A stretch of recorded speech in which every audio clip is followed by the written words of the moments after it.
A gente no último vídeo resolveu esse problema usando o que a gente chama de força bruta, que geralmente é um jeito não muito inteligente de resolver um problema, é basicamente você tentando todas as alternativas possíveis. É como se você estivesse quebrando uma senha e você vai simplesmente tentar 0001, 0002, 0003 e por aí vai.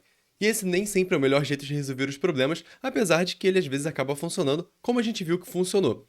E o problema dele é que ele acaba muitas vezes sendo muito custoso para o processador, ele acaba tendo que fazer muitas operações. No nosso caso, a gente tem que percorrer, para cada elemento que a gente olhava no array, a gente tem que percorrer todo o nosso array comparando aquele elemento com o outro e vendo se a soma batia com o nosso alvo. Se você não faz ideia do que eu estou falando, você precisa assistir o vídeo parte 1, porque essa aqui é a parte 2, onde a gente vai utilizar estruturas de dados para fazer uma solução um pouco mais inteligente e muito mais otimizada. Então, antes de sair escrevendo código, eu quero primeiro passar com vocês a estratégia. Lembrando do nosso problema, vamos voltar aqui para o Excalidraw, onde eu vou desenhar.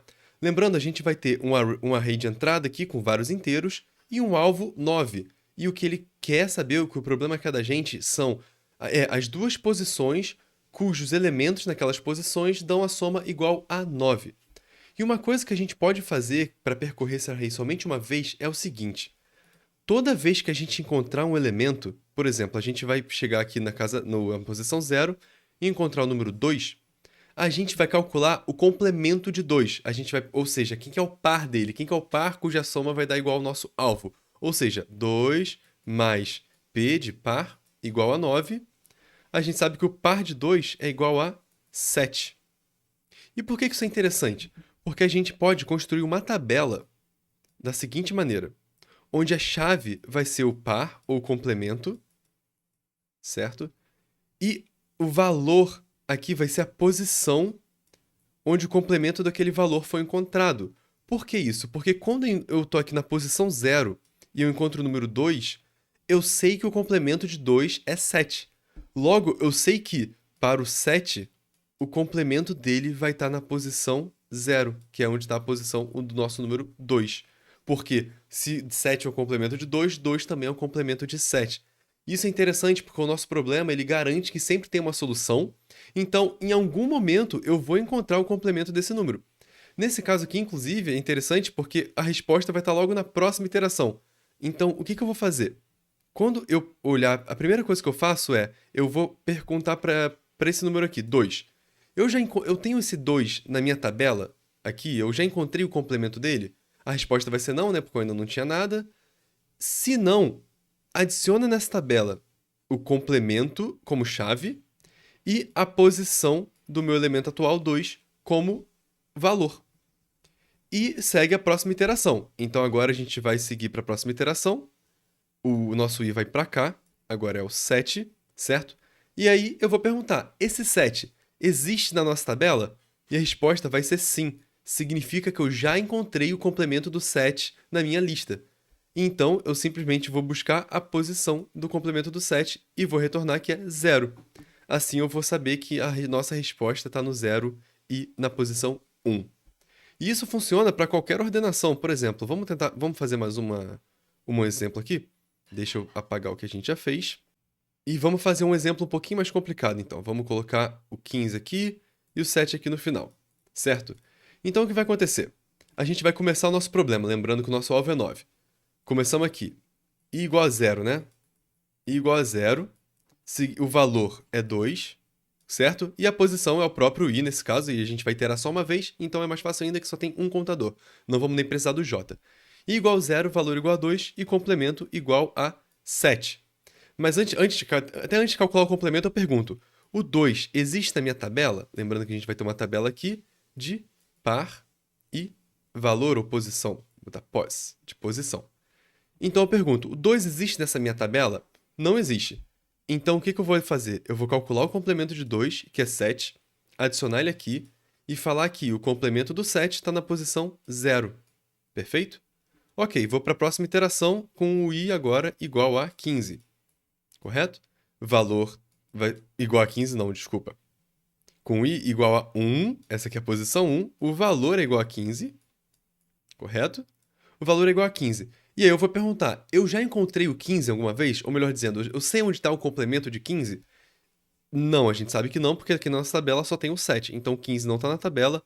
o que eu vou fazer? Eu vou calcular um complemento de 15, que vai ser igual a 6, ou melhor dizendo, menos 6, né, na verdade, porque para somar 15 somado a alguma coisa para dar 9, tem que ser menos 6. Então, menos 6. E eu sei que o complemento de menos 6 está na posição I, que é 1. Perfeito. Agora, deixa eu mover a nossa tabelinha para o lado. Não isso, essa tabelinha aqui. Mover ela para o lado.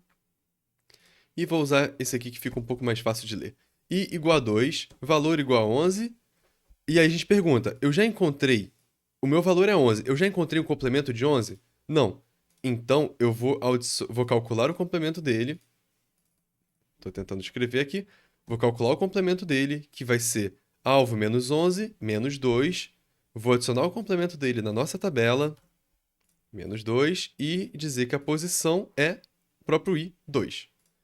Por fim, a gente vai chegar no I igual a 3 e valor igual a 7. E olha que interessante agora. Eu cheguei aqui e quando eu perguntar se esse valor existe na minha tabela, ele vai dizer que sim, ele vai encontrar aqui, olha, sim, eu tenho 7 na tabela e a posição do complemento dele é 0. Então, se eu estou na posição 3 com o meu valor 7 e eu já encontrei esse valor e sei que a posição do complemento dele é 0, a nossa resposta final é 3 e 0.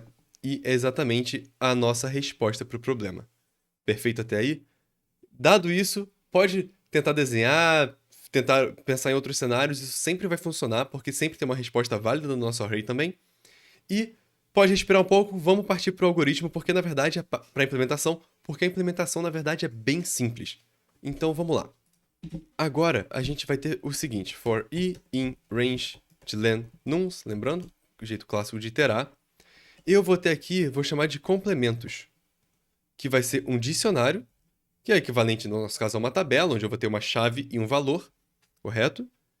E aí agora eu vou fazer o seguinte, o valor vai ser quem? Nuns no campo i. Eu já encontrei val no meu complementos. Eu vou fazer um if. If val em complementos, ou seja, se esse valor já foi encontrado na minha tabela de complementos, eu retorno a posição i e a posição complementos de valor. Correto? Lembra? Então, ou seja, eu peguei o meu valor, lá no nosso caso era o 7, eu vou retornar o valor que está, ou melhor dizendo, o valor da chave 7. Lembrando aqui, vamos voltar, chave e valor, correto? Então, esse é o meu retorno. E, caso contrário, ele está vermelho, não sei se é só porque está selecionado, depois a gente descobre. Caso não tenha encontrado, eu vou calcular o complemento. Vou até colocar... vou calcular o complemento, que vai ser target, menos o meu valor. E eu vou adicionar agora na tabela complementos que complemento é igual a i, correto? Porque i é a posição que eu estou agora. Então, eu calculo o complemento do meu valor atual e digo, salvo na tabela de complementos, que olha, para esse complemento que você calculou, a posição da resposta dele, ou seja, a posição do par dele, é o meu próprio i. É o que a gente fez aqui, perfeito? Lembrando, ó, o i era igual a 0, o valor era igual a 2, o complemento era 7. Então, eu salvo o complemento como chave e a posição i como valor na tabela. Ou seja, o complemento aqui como chave e a posição i como valor na tabela. E só isso, teoricamente, é para resolver o nosso problema e vamos rodar. Feito perfeito. E olha só que interessante. A gente tinha resolvido antes e tinha levado 4.580 milissegundos. Aqui a gente levou só 111 milissegundos, ou seja, aproximadamente 45 vezes mais rápido esse algoritmo. Então isso é muito interessante para você perceber porque diversos problemas do algoritmo vão ser sempre assim. Sempre vai ter uma solução de força bruta que geralmente não é ideal, e muitas vezes uma solução que você pode utilizar alguma estrutura de dados. Aqui no caso a gente usou um dicionário do Python, que na verdade por baixo dos panos é uma implementação de uma tabela hash. A gente pode depois falar um pouco mais sobre a tabela hash, mas não é o foco aqui do vídeo. Só mais um detalhezinho é que pode parecer que foi de graça, a gente deixou isso tudo mais rápido de graça.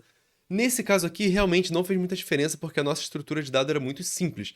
Mas se você perceber, a gente acabou trocando velocidade por memória, porque agora a gente tem uma estrutura de dados adicional, ou seja, um dicionário, para guardar informações ao longo do nosso problema. Então, é aquilo que o pessoal fala, que não existe almoço grátis. Tudo na engenharia, nessa questão de resolução de problemas, vai ser, em geral, uma troca entre velocidade, memória e por aí vai.